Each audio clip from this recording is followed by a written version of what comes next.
Hi, church. My name is Priscilla Fuller, and I just wanted to spend some time with you guys today talking about replacing anxiety with worship. The scripture that I'm going to look at is Psalms 62, verses 5 through 8.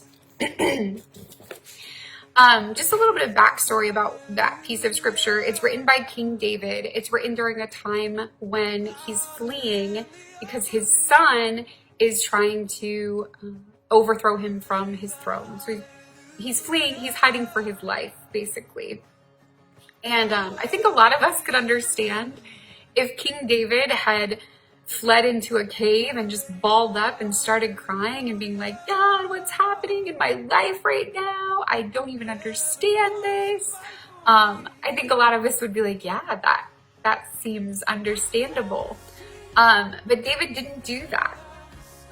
Instead, in his hiding, in his isolation, he decided to fill that atmosphere with worship instead of chaos and anxiety and fear.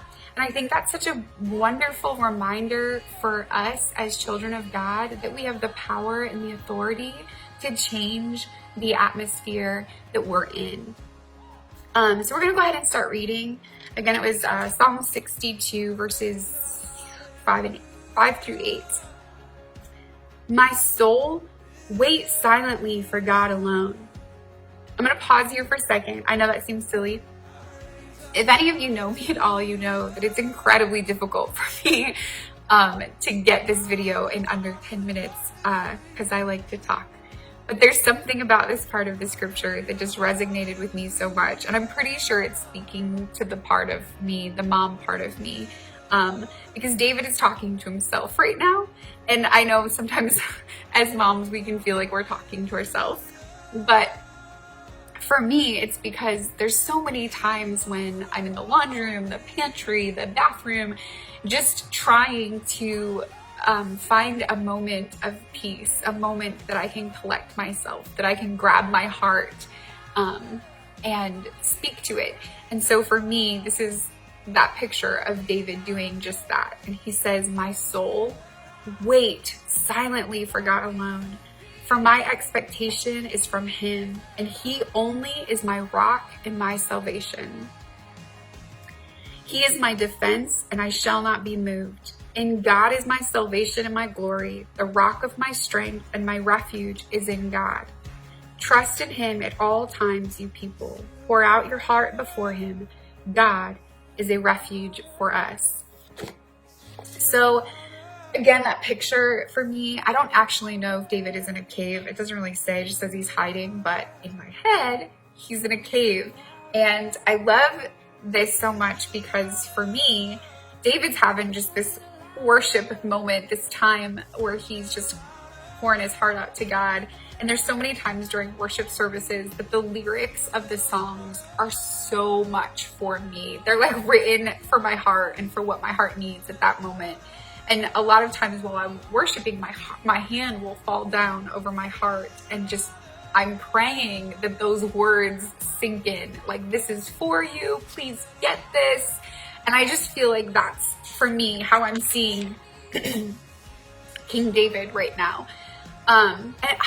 We know that it's so important that we can speak to our souls. It's so important that we can grab hold of our hearts and speak into an atmosphere of anxiety when it starts to boil up.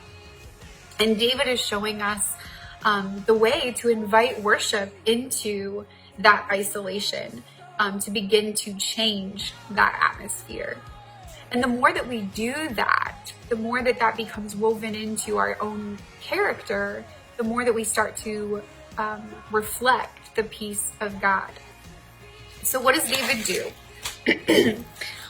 Well, he gets quiet, he's still, and he listens to no other voice but God. And man, is that a super important thing for us to do right now, is that we are only listening to the voice of God.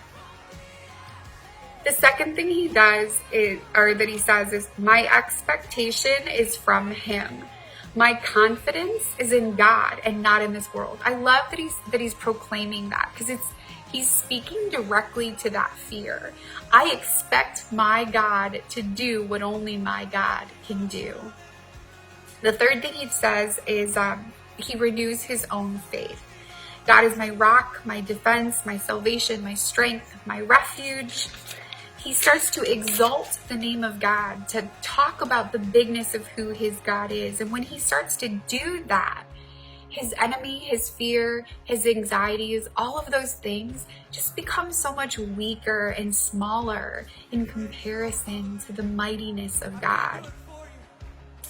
And so when David is done having this worship service party of one in the cave, or wherever he is in hiding, after he's done that, after he's gotten his heart and his atmosphere in a place of worship, he then says, you should trust God too. Pour out your heart. And I love that part so much because I feel like sometimes we have all of this anxiety and chaos and emotions, and we don't even know what to do with it. We don't even know how to pray. We don't even know what to say to God. We just know that we don't know what we're doing right now. But we do know who God is. And David is telling us, pour your heart out and then remind yourself who God is. Because God is our refuge. And so I'm just praying that over your households today, over your hearts, that you would be able to invite an atmosphere of worship into your home, and that all anxiety and fear and chaos would just be removed, would be pushed out through that time of worship. And so that is my heart for you today. That is my prayer for you. I hope you are encouraged. Turn on some worship music. Start talking about how big and how awesome your God is. And hopefully those fears and those anxieties will start to fall away. We love you. My family and I are praying for you. We hope that you are healthy, that you are blessed. And we just pray that you have an awesome week.